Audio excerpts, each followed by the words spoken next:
చెప్పండి అన్న, ఈ 2 సంవత్సరాల రేవంత్ రెడ్డి పరిపాలన ఏ విధంగా ఉంది? మరి ప్రజలకు ఇస్తున్న 6 గ్యారెంటీల ముచ్చట ఏంది? ఎంతవరకు వచ్చింది? అవన్నీ అమలు అవుతున్నట్లన్నా? ఒకటండి 6 గ్యారంటీలని 420 హామీలని వాళ్ళే ఇచ్చారు. వాళ్ళే తుంగలో తొక్కినట్టయింది. ఇంకొకటి మొన్న నీళ్ళ విషయంలో కూడా అసెంబ్లీలో ఏం జరిగిందో అందరికీ తెలిసిన తెలంగాణ రాష్ట్ర ప్రజలు అందరు చూసిర్రు. వాళ్ళు ఎక్కడైతే వాళ్ళ బండారం బయటపడుతుంది నిండు అసెంబ్లీలో అని చెప్పేసి తప్పుదోవ ఎట్లా పట్టించిర్రో మన హరీష్ రావు గారు వాళ్ళకి మొత్తం ఎవరైనా ఇస్తుంటే కూడా మైక్ కట్ చేస్తున్నారు, వాళ్ళ బండారం బయటపడుతుందని. ఇంకొకటి వాళ్ళ 420 హామీలు 6 గ్యారెంటీలు ఏదైతే అమలు చేస్తామో 100 రోజులు అని చెప్పేసి అన్నారో ఆ 100 రోజులు ఇంకా రానట్టుంది వాళ్ళకు. ఇంకా 100 రోజులు కానట్టే వాళ్ళు భావిస్తున్నారు. 2 సంవత్సరాలు దాటింది, 2.5 ఏళ్ళు కూడా కంప్లీట్గా వస్తుందని చెప్పేసి వాళ్ళు మర్చిపోతున్నారు.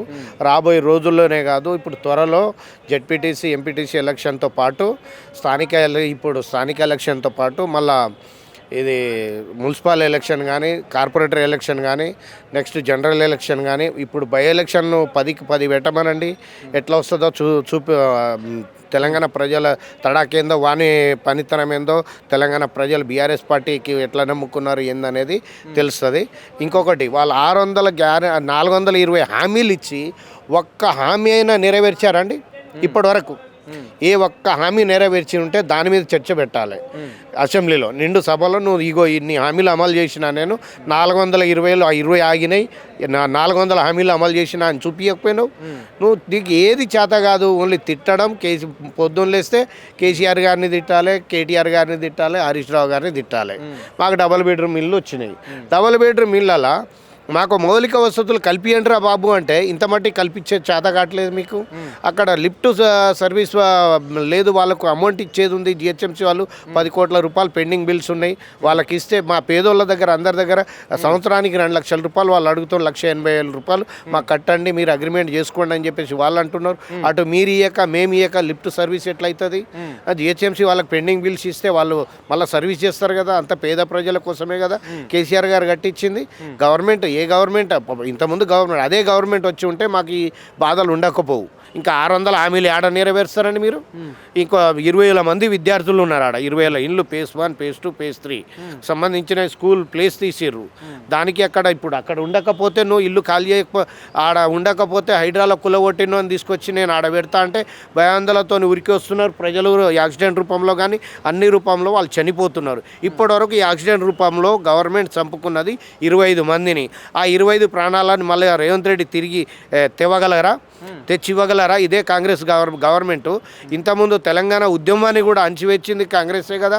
తెలంగాణ రాష్ట్రాన్ని సర్వనాశనం చేసింది కాంగ్రెస్ గవర్నమెంటే కదా. 1960-70 ఏళ్ళ పాటు మొత్తం నాశనం చేస్తేనే కదా కేసీఆర్ గారు ఉన్న పదవులన్నీ ఇసిరి కొట్టి ఉద్యమం పెట్టి పార్టీ పెట్టి కొట్లాడి తెలంగాణ రాష్ట్రాన్ని సాధించుకున్న రాష్ట్రాన్ని భారతదేశంలోనే నెంబర్ 1 రాష్ట్రంగా తీర్చిదిద్దిన ఘనత కేసీఆర్ గారు కదా. అటువంటి కేసీఆర్ గారిని తిట్టాలని ఎట్లా మనసు వస్తుందండి? నువ్వు మనం మాట్లాడితే తిట్టుడు, లేకుంటే ఏమైనా నల్లమల్ల అడవి అంటాడు. నల్లమల్ల అడవితోనే ఆయనకేం అవసరం అండి? ఆయన పందులు గాయనికి పోయిండా, దున్నపొద్దును గాయనికి పోయిండా, గొర్రెలను గాయనికి పోయిండా? అటువంటి సన్నాసి కొడుకు ఇలాంటి మాటలు మాట్లాడతారా? అలాంటి మాటలు ఎవరికి వస్తుందండి? ఒక లేబర్ స్థాయి నుంచి వచ్చినోనికి లేబర్కి వస్తుంది. అంత లేబర్ స్థాయి నుంచి వచ్చినోడు మళ్ళీ కేటీఆర్ గారికి బాత్రూమ్ కడిగినావు, గిన్నెలు కడిగినావు అని విమర్శిస్తాడు, తిడుతూ ఉంటాడు. కేటీఆర్ గారు, హరీష్ రావు గారు కాళ్ళ గోటికి వాళ్ళ చెప్పులకు ఇట్లా చెప్పుల కంటే డస్ట్కి కూడా పనికొస్తాడు వాడు.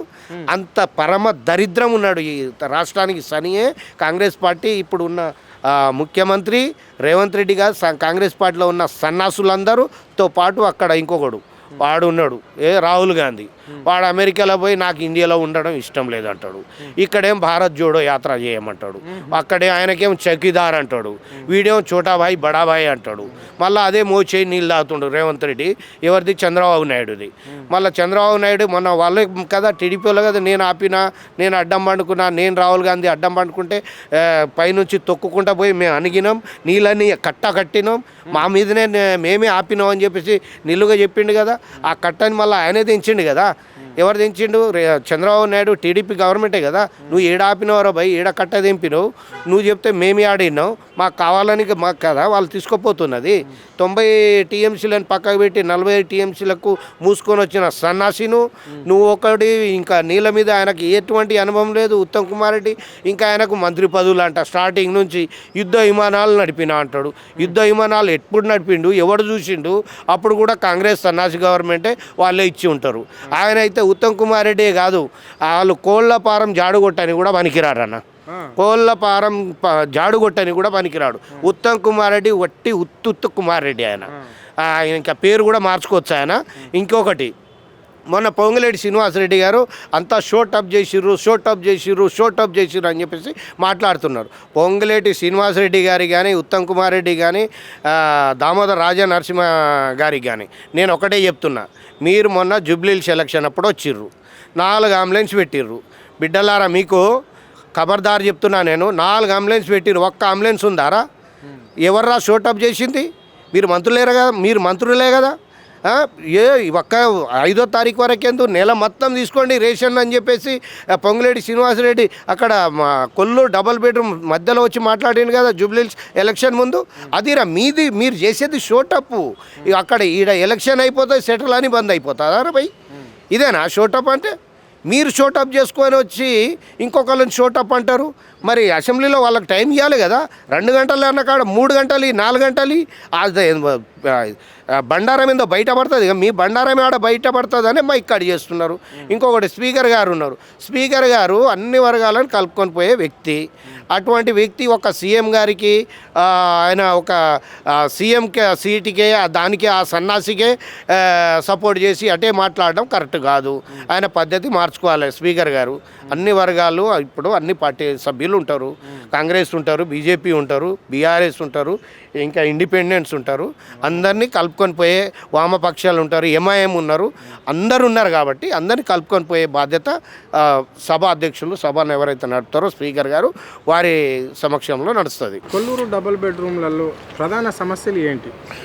కొల్లూరు డబల్ బెడ్రూమ్లలో ప్రధాన సమస్యలన్నా, అక్కడ ఎవరైనా చనిపోతే బొంద పెడదామంటే ప్లేస్ లేదు. ప్లేస్ ఇచ్చిండు కేసీఆర్ గారు, కానీ దాన్ని డెవలప్ చేయాలి.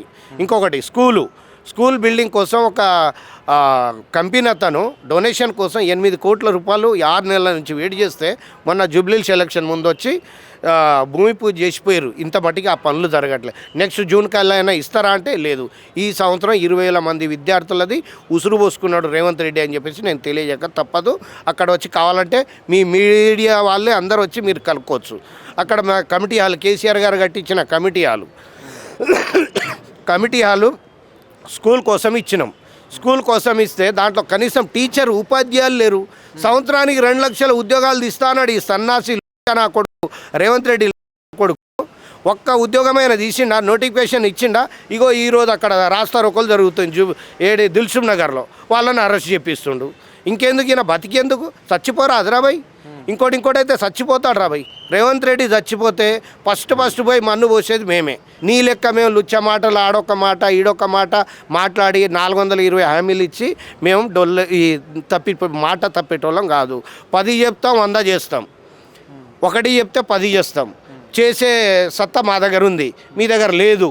ఓన్లీ తిట్టాలే, సంచులు నింపుకోవాలి, ఉన్న ఇల్లు కూలగొట్టాలి. అది కానీ ఇప్పటివరకు కేసీఆర్ గారు డబుల్ బెడ్రూమ్ ఇల్లు 2,58,000 ఇల్లు కట్టిస్తే నువ్వు ఒక 5 లక్షలు కట్టి, 10 లక్షలు కట్టి, 3 బెడ్రూమ్ కట్టి, 4 బెడ్రూమ్లు కట్టి, 5 బెడ్రూమ్లు కట్టి ఏడ కట్టిస్తున్నారు? ఆ ఇంద్రమ్మ ఇళ్ళది స్టోరీ చెప్పాలా మీకు? ఇంద్రమ్మ ఇళ్ళ స్టోరీ 5 లక్షలు ఇస్తుండు జాగా ఉంటే. 5 లక్షల్లో ఇల్లు అవుతుందా అండి? ఇల్లు అవుతుందా? జాగా ఉంటేనే 5 లక్షలు ఇస్తుండు. ఇంకా జిఎస్టీ కింద 60,000 కట్ అవుతున్నాయంట. ఇంకా అక్కడ ఆఫీసర్లు, కాంగ్రెస్ గవర్నమెంట్లో ఆఫీసర్లు బుక్కకుండా పనులు కావు, అది వాళ్ళకి తెలిసిందే. ఇంకా అక్కడ కాంగ్రెస్ పార్టీలో కార్యకర్తలు ఉంటారు. నేను తిరిగినా చేసిన వాడు 1 లక్ష తీసుకోగా పబ్లిక్ పోయేది ఎంత? 3 లక్షలు మాత్రమే. పబ్లిక్ పోయేది 3 లక్షలే. వీళ్ళు డైరెక్ట్ వాళ్ళ అకౌంట్లో వేసినా కానీ వాళ్ళ దగ్గర వీళ్ళు ముందే పైసలు తీసుకుంటారు. అది కూడా వాళ్ళు తెలుసుకోవాలి. ఇప్పుడు కాంగ్రెస్ గవర్నమెంటు నెక్స్ట్ ఇంద్రమ్మ ఇండ్లు ఎక్కడ ఇయ్యదు, ఇచ్చిన ఇండ్లనే కట్టుకోవాలి, ఆ బిల్సే ఇస్తుంది.